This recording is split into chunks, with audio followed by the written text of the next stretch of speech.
Hello everyone, welcome on Mahori Devi Tapadia Girls College YouTube channel. This side Pooja Sharma. In this class, we will talk about a poem, and the poem name is Elegy written in Country Churchyard, which is written by Thomas Gray. Thomas Gray was a great pre-romantic poet, and his lifespan is 1716 to 1771. And this poem written in 1750 and published in 1751, and this is a great poem of Thomas Gray. So he got popularity after wrote this poem actually. So let's start with Thomas Gray's little introduction. Thomas Gray was an English poet, later writer, classical scholar and professor at Pembroke College, Cambridge. He is widely known for his elegy written in Country Churchyard. So obviously this poem is a great poem of Thomas Gray, and Gray was an extremely self-critical writer who published only 13 poems in his lifetime. Despite being very popular, he was even offered the position of poet laureate in 1757. In 1757, he offered poet laureate position, but he declined this position. Okay. Though he declined, his writing is conventionally considered to be pre-romantic, but recent critical developments deny such theologian classification. So this is the introduction of Thomas Gray. Let's start with the poem's little introduction. So what is the meaning of elegy written in Country Churchyard? So as you all know that elegy, the particular word elegy is a literary term. It means a poem which is written on someone or someone dear's death. So elegy is a negative word. Okay. Elegy written in country churchyard. So poems meaning is एक ऐसी poem जो written in country churchyard, country के churchyard पे लिखी जाती है. Now the question is what is the meaning of church yard. Church सब जानते हैं, what is the meaning of church. Yard church में जो कब्रिस्तान है वो. सो एक ऐसी पोएम जो कंट्री में जो चर्च है उसके कब्रिस्तान पे लिखी गई हो. सो ये जो पोएम है टॉमस ग्रे ने, कुछ इसमें आप बोल सकते हैं कि मेलनकलस ट्यून है. सो हम पोएम का टेक्स्ट पढ़ेंगे तो हमें पोएम के बारे में पता चलेगा. वैसे इन्होंने जो पोएम है उसमें ये बताया है कि जो एक चर्च यार्ड में जो डिस्क्रिमिनेशन होता है पुअर और एंशिएंट जो लोग हैं, जो रिच लोग हैं, उनके बारे में जो डिस्क्रिमिनेशन वहाँ होता है तो वो क्यों होता है, कैसे होता है. तो इन्होंने पोएम के थ्रू कुछ सटायर किया है उन लोगों पे कि भाई मरने के बाद जो है वो इंसान एक ही हो जाता है. इन्होंने ये चीज़ बताई है, हमें समझाई है, ह्यूमन बीइंग को इन्होंने ये रीडर को ये चीज़ समझाई है कि मरने के बाद पूरा डिस्क्रिमिनेशन ख़त्म हो जाता है, कोई भी तरह का डिस्क्रिमिनेशन नहीं रहता है, सबको सेम मिट्टी में जाना है, एक ही जगह दफनाया जाता है. उसके बाद कोई भी रिच और कोई भी पुअर नहीं है. ये इन्होंने थीम बताई है इसमें main. So let's start with its text. The curfew tolls the knell of parting day, the lowing herd wind slowly o'er the lea. Actually ये जो पोएम है बहुत बड़ी है. कुछ स्टेंजाज आज हम कवर करेंगे एंड रिमेनिंग स्टेंजाज हम नेक्स्ट वीडियो में कवर करेंगे. सो स्टार्टिंग के स्टेंजा में ये बोल रहा है the curfew tolls the knell of parting day. जो कर्फ्यू जो है, यहाँ कर्फ्यू का मीनिंग है बेल. एक बेल है जो कि क्या हो रही है, पार्टिंग डे पार्ट होने का मतलब है हमें ये फील करवा रही है जब वो बेल बज रही है कि डे जो है ख़त्म हो चुका है और अब जो है थोड़ा रात शुरू हो गई है, अंधेरा आने वाला है, मतलब इवनिंग होने वाली है. The curfew tolls the knell of parting day. Knell का मतलब है यहाँ दुख भरी घंटी, है ना, जो शायद किसी की डेथ पे बजाई जाती है. So the curfew tolls the knell of parting day. हमें कर्फ्यू की बेल सुन के, वो टॉल सुन के ये फील हो रहा है कि जो डे है वो ख़त्म होने वाला है, मतलब इवनिंग होने वाली है. The lowing herd wind slowly o'er the ले. और उस इवनिंग में ऑब्वियसली इवनिंग में क्या होगा, जो काव है वो काव का पूरा हर्ड, मतलब एक ग्रुप जो होता है काव का उसको बोलते हैं हर्ड. तो वो क्या हो रहा है, स्लोली और द ले, अपने चारागाह से धीरे धीरे लौट कर वापिस आ रहा है. तो it's a time of dawn and इस टाइम में क्या हो रहा है, ट्वेलाइट के टाइम में, ट्वेलाइट भी बोल सकते हैं आप, कि जो गायें हैं, जो एनिमल्स हैं वो चर के अपने वापस घर की ओर लौट रहे हैं और शाम का टाइम हो गया है. कुछ ऐसी सीनरी टॉमस ग्रे ने दिखाई है. The ploughman homeward plods his weary way. The ploughman है यहाँ जो हल काटने वाले हैं, जो हल चलाने वाले हैं, सॉरी. सो जो the ploughman homeward plods his weary way. Ploughman जो है, जो हल चलाने वाले, वो अपने काम से थक कर वापस घर की ओर लौट रहे हैं. Weary way, it's a good example of transfer epithet. Okay, transfer epithet is also a figure of speech, so it's a good example of transfer epithet. Weary way, रास्ते कभी नहीं थकते हैं, तो यहाँ रास्ते थकने से मीनिंग क्या है, जो प्लॉमेन हैं, जो फार्मर्स हैं, वो थक कर अपने घर की ओर लौट रहे हैं.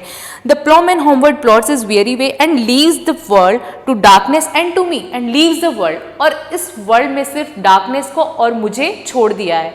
मतलब इन्होंने फर्स्ट जो 4 लाइन्स हैं उनमें ये बताया है कि शाम का टाइम हो गया है, जो बेल बजी है उससे पता चला है कि डे का पार्ट हो गया है, पार्टिंग डे है ना, मतलब इवनिंग का टाइम हो गया है. जो गाय हैं वो सब अपने चारागाह से वापस घर की ओर लौट कर आ रही हैं, और जो प्लोमेन है, जो थके हुए जो भी फार्मर्स हैं या जो हल चलाने वाले लोग हैं, वो वापस अपने घर की ओर लौट रहे हैं, वो थक चुके हैं. एंड लीव्स द वर्ल्ड और डार्कनेस टू मी, और इस चर्च यार्ड में सिर्फ मैं और ये अंधकार बचा हुआ है, मतलब इस वर्ल्ड ने मुझे उस जगह छोड़ दिया है. इन the sense the speaker, the writer is in the church yard, है ना, वो चर्च यार्ड में है. देन नेक्स्ट इंजा में क्या बात कर रहे हैं, now fits the glimmering landscape on the side and all the air Solomon stillness holds. Now fades, अब जो ये रात का टाइम आया है उसमें क्या हो रहा है, fades the glimmering landscape on the side, पूरी जगह शांति का माहौल है, एकदम शांत हवा जो है वो चल रही है. And all the air Solomon stillness, जो है एयर है वो भी एकदम स्टिलनेस है, मतलब बहुत काम जैसा माहौल, एकदम शांत माहौल है इस इवनिंग के टाइम में. उस माहौल में क्या हो रहा है, save where the beetle wheels is droning flight, बस उस माहौल में एक जो बीटल है उसकी आवाज़ आ रही है. Beetle in the sense here is भंवरा जो होता है, एक टाइप ऑफ इंसेक्ट, तो यहाँ पे सिर्फ उसके गूंजने की आवाज़ आ रही है, बस उसी की आवाज़ हमें सुनाई दे रही है इवनिंग के टाइम में. Save where the beetle wheels his droning flight, वो अपनी फ्लाइट में उड़ रहा है. फ्लाइट इन द सेंस जो भंवरा जो गुनगुनाता हुआ उड़ता है तब आवाज़ होती है, तो वो वाली आवाज़ बस यहाँ सुनाई दे रही है.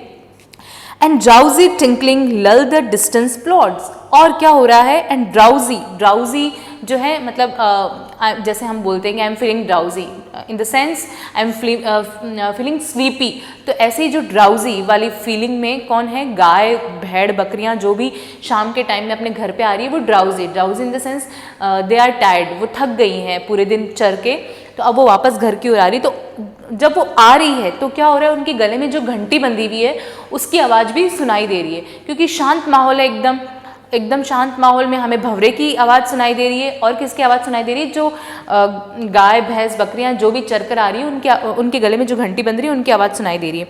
एंड ड्राउजी टिंकलिंग लल टू डिस्टेंट फ्लॉड्स, है ना, उनकी गले में जो घंटियाँ बंध रही है उनकी आवाज़ आ रही है. नेक्स्ट रेंज में बात करें, save that from yonder ivy mental tower, फिर वो कह रहा है और यहाँ क्या है, save that from yonder ivy mental tower, एक ईवी मेंटल टावर है, वो वहाँ पे द मोपिंग आल, एक उल्लू है मोपिंग, जो कि क्या कर रहा है, उस ईवी टावर पे बैठा हुआ है और वो चिल्ला रहा है. चिल्लाना in the sense he is complaining to moon, है ना. अब क्या कंप्लेन कर रहा है, जैसे ये बताएगा, save that from yonder ivy mantled tower, एक टार है वहाँ पे, the moping owl does to the moon complain, उस जो टार है उस पर एक आल बैठा हुआ है, एक उल्लू बैठा हुआ है, and he is complaining to moon, does to the moon complain of such, किसके बारे में कंप्लेन कर रहा है, as wandering near the secret bower, जो भी उसके secret bower in the sense the जो भी उसका ऑल के रहने की जगह थी, the place where owl are live there, so वो जो जगह थी वहाँ के बारे में कंप्लेन कर रहा है कि इस सीक्रेट जो मेरा बार है इसके आसपास कोई घूम रहा है. कौन कंप्लेन कर रहा है, यहाँ आल जो है वो कंप्लेन कर रहा है, किसको, मून को कंप्लेन कर रहा है कि मेरे को कोई डिस्टर्ब कर रहा है, मेरे घर के आसपास कोई भी जो है वॉन्डरिंग कर रहा है. Of such and wandering near the secret bower molest her ancient solitary reign, molest her ancient solitary reign in the sense कि हमेशा से ऐसा हुआ है. हाँ, हम भी देखते हैं कि जो उल्लू है उनको हम थोड़ा सा इस नेगेटिव सेंस में लेते हैं कि हॉरर, है ना, या फिर जो ऐसे जो नहीं होता गॉथिक टाइप, जो गॉथिक घर होंगे या जो हवेलियाँ होगी, सूने घर होंगे, वहाँ पे हमें उल्लू बैठे हुए मिलेंगे. तो ऐसा लिटरली यहाँ बोला गया है कि molest her ancient solitary rain, उनका जो राज्य है वो सॉलिटरी है, एकांत में रहने वाला होता है, उल्लू जो है बर्ड वो क्या है, एकांत पे रहने वाला होता है, उनका राज्य एकांत वाली जगह पे होता है। तो वो यही कह रहा है, उल्लू जो है कंप्लेन कर रहा है मून से कि मेरे जो सीक्रेट बार के पास आसपास कोई घूम रहा है, और यहाँ कौन घूम रहा है, हमारा स्पीकर, हमारा राइटर घूम रहा है, he is in church yard.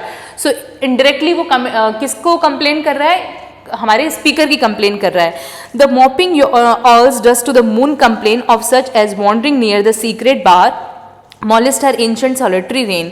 Next video में नेक्स्ट इसमें बात कर रहा है ये, beneath those rugged elms that yew trees shade.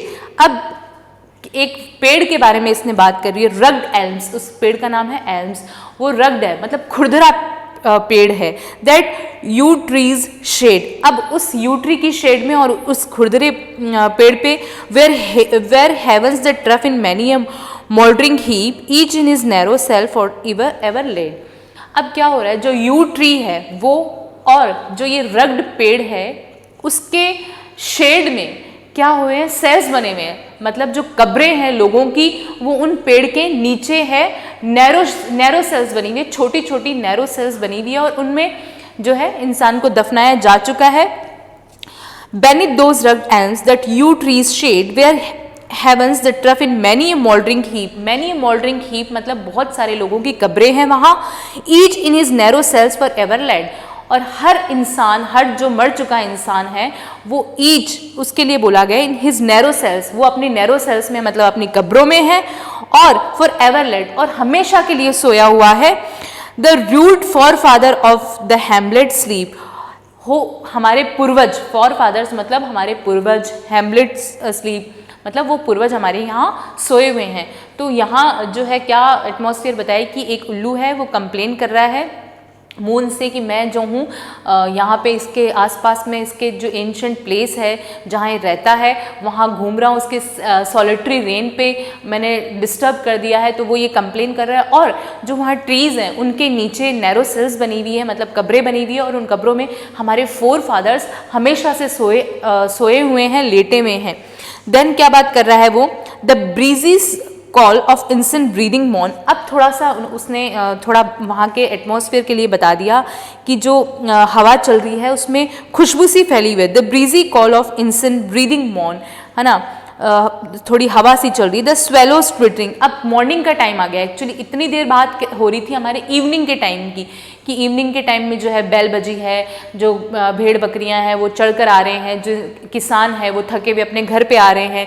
उल्लू जो है ये भी एक नाइट का ही सिंबॉलिक है उल्लू, तो उल्लू कंप्लेन कर रहा है मून से, मून ऑब्वियसली बताया है तो मून तो नाइट में ही आता है, तो इतनी देर तो नाइट का पूरा एटमॉस्फेयर चल रहा था। अब मॉर्निंग पे आ गया हमारा writer, the breezy call of incense breathing morning morn, मतलब पूरी मॉर्निंग में थोड़ी खुशबूदार हवा सी चल रही है और उसके साथ इंसेंट ब्रीदिंग, हम जब सांस ले रहे तो एकदम फ्रेश फील हो रहा है। देन बात करें the swallow twittering from the straw built shed, swallow यहाँ बोला गया है बर्ड्स को, दे आर ट्विटरिंग, वो आवाज कर रही है, from the straw built shed. Straw built shed मतलब स्ट्रॉ तो आप सब जानते हैं, स्ट्रॉ जो होता है किसी मतलब जिससे हम जो चिड़िया घोंसला बनाती है, अपना नेस्ट बनाती है, तो स्ट्रॉ बिल्ड शेड, उन्होंने अपना जो घर बनाया है उसको नेस्ट को बोला गया है यहाँ पे स्ट्रॉ बिल्ड, तो वो वहाँ से आवाज़ कर रही है। द कॉक्सशिल क्लेरियन, और कॉक्सशिल क्लेरियन, यहाँ जो कॉक है मुर्गा है वो भी बांग दे रहा है, ठीक है। देन और द इकोइंग हॉर्न, और ऐसा लग रहा है कि कहीं ना कहीं हॉर्न की भी गूंज हो रही है, मतलब जैसे शंख नगाड़े बजने वाले जैसा एटमॉस्फेयर हो रहा है, क्योंकि मॉर्निंग का टाइम यहाँ बताया गया है। No more shall rouse them from their lovely bed, इनको इनकी कब्रों से कोई नहीं जगा रहा है फिर भी, मतलब उन्होंने बता दिया था पहले कि जो यू ट्रीज़ हैं, जो रग ट्रीज़ हैं, उनकी शेड के नीचे बहुत सारे हमारे फोर फादर्स हैं, वो अपनी नैरो सेल्स में लेटे हुए हैं। फिर उन्होंने स्टेंजा चेंज किया और बताया कि मॉर्निंग का टाइम है, मॉर्निंग के टाइम में चिड़िया जो है अपनी नेस्ट से ट्विटरिंग कर रही है, और जो मुर्गा है वो बांग दे रहा है, और जो एयर है वो बहुत फ्रेश एयर है। बट फिर भी ये सब हो रहा है, फिर भी नो मोर शेल राउज, कोई भी उन कब्रों में जो सोए हुए इंसान, जो मुर्दे हैं, उनको कोई भी नहीं जगा सकता है। No more shall rouse them from their lovely bed, lovely bed मतलब जो बहुत उनके बेड हैं, यहाँ बेड है मतलब कब्रें, उन कब्रों से उनको कोई नहीं जगा पा रहा। For them no more the blazing hearth shall burn, or busy housewife ply her evening care for them, उनके लिए no more the blazing hearth shall burn. अब जो वो फोर फादर्स हैं उनके लिए अब थोड़ा सा स्टेंजा चेंज करके हमारा पोइट बोल रहा है कि no them no more the blazing hearth shall burn. उनके लिए अब कोई भी चूल्हा नहीं जलेगा घर में। ऑब्वियसली वो मर चुके हैं तो उनके लिए चूल्हा कैसे जलेगा, तो for them no more the blazing hearth shall burn, उनके लिए अब कोई भी चूल्हा नहीं जलाएगा। और busy housewife ply her evening care, और जैसे ही वो पहले घर पे आते थे थके हारे, फार्मर्स थे या प्लोमेन जो भी थे, तो जब तक वो जिंदा थे तब तक वो घर पे आते थे तो उनके लिए चूल्हा भी जलाया जाता था। और जो उनकी हाउस वाइफ्स थी, उनकी वाइफ्स थी, वो क्या करती थी, प्ले हर इवनिंग केयर, उनकी केयर करती थी, उनको पानी देती थी, उनके पास आके बैठती थी जब वो थके हुए आते थे। बट अब ऐसा कुछ नहीं होने वाला है, because they are dead, they are narrow cells, means they are in their grave, है ना, वो अपनी जो है कब्रों में है अब, तो उनके लिए ये सब नहीं होने वाला है। For them no more the blazing hearth shall burn, उनके लिए अब कोई चूल्हा नहीं जलाएगा। और busy housewife ply her evening care, और जो बिजी हाउसवाइफ जो उनके लिए पहले इवनिंग में केयर करती थी, अब ऐसा कुछ नहीं होने वाला। No children run to lisp their sires return, sires in the sense father, यहाँ सायर जो है SIRE जो स्पेलिंग दी हुई है उसका मतलब है फादर। तो जो क्या कह रहे हैं, और busy housewife ply her evening care, no children run to lisp their sires return, और कोई भी बच्चा अब अपनी तुतलाती हुई आवाज़ में अपने फादर के आने का वेट नहीं करेगा और भागकर अपने फादर के पास नहीं जाएगा। नहीं तब वो जिंदा थे तब क्या होता था, उनकी वाइफ उनकी केयर करती थी जब वो इवनिंग में घर पे आते थे, और बच्चे छोटे छोटे बच्चे तुतलाती हुई आवाज़ में अपने फादर के पास जाते थे और क्या करते थे, और क्लाइम हिज नीज द एनविड किस टू शेयर, और अपने फादर के नीज पे चढ़ते थे। छोटे छोटे बच्चे तुतलाती हुई आवाज में अपने फादर के पास दौड़कर आते थे जब वो जिंदा थे, बट अब ये नहीं होने वाला है, और आके उनके नीज पे चढ़ते थे, उनके घुटनों पे चढ़ के द एनविड किस टू शेयर, और दो बच्चे होते थे तो वो जलन करते थे आपस में, किस टू शेयर, अपने फादर को किस करने के लिए, अपने फादर को प्यार करने के लिए। बट अब ये सब नहीं होने वाला है, because they are dead, they are in grave. तो ये सब हमारा जो राइटर है वो सीनरी दिखा रहा है कि अब ऐसा कुछ नहीं होगा कि जो प्लोमेन हैं, जो फार्मर्स हैं, जो लोग मर चुके हैं वो घर पर आएंगे। जब वो जिंदा थे तो उनकी वाइफ उनकी केयर करती थी, बच्चे तुतलाती हुई आवाज़ में उनके पास आते थे, उनके आने का वेट करते थे, और जब वो आते थे तो उनके नीज पे चढ़ते थे और किस शेयर करने के लिए एक दूसरे से जलन करते थे बच्चे। Oft did the harvest to their sickle yield, और जो लोग मर चुके हैं वो क्या करते थे, उनके थोड़े से प्रेज किया गया उन्होंने उनको राइटर के द्वारा कि वो कितनी मेहनत करते थे। Oft did the harvest to their sickle yield, वो अपनी सिकल यील्ड, मतलब सिकल इज ए इंस्ट्रूमेंट जो कि जिससे हल जो है, जो हमारी हार्वेस्ट है उसको काटा जाता है, ठीक है। Oft did the harvest to their sickle yield, वो अपनी हार्वेस्ट को सिकल से काटते थे। Their furrow oft the stubborn glebe has broke, और उनकी जो स्टबन, जो जिद्दी मिट्टी होती थी उनको वो खोद देते थे पूरा अपने मतलब वो इतना ज़्यादा मेहनत करते थे। इन डायरेक्ट जो हमारा राइटर है, he is praising the forefathers जो कि मर चुके हैं, अपने फोर फादर्स को, या फिर he is praising the ploughmen, the farmers. So क्या कह रहा है, oft did the harvest to their sickle yield, their furrow oft the stubborn glebe has broke, how jocund did they drive their team afield, how bored the woods beneath their sturdy stroke. So ये कह रहा है कि इतने ज़्यादा मेहनती कैसे होते थे वो, कैसे एक कठोर ज़मीन को वो खोद के और है ना अच्छा बना देते थे।